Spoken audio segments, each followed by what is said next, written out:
Now that we've trimmed away the excess of our transfer, we're ready to apply it to the t-shirt.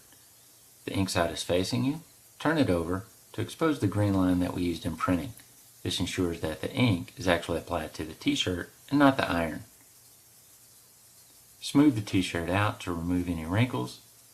Make sure our t-shirt form is in between the front and the back so that we don't have the front and back actually stick. For this, we'll center the transfer on the front chest side and smooth the transfer out to remove any wrinkles that may be underneath. Our iron is on a hot setting with no steam. Begin on the edges of the transfer, applying heat in a circular motion with a good amount of pressure. This makes sure that the edges don't fold up as we're applying the heat, working through the center all the way to the other edge.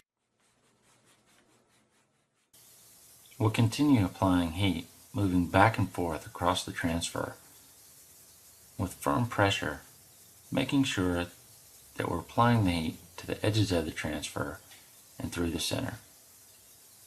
This will be done for about 35 to 40 seconds, depending on the size of your transfer and the type of material that we're using.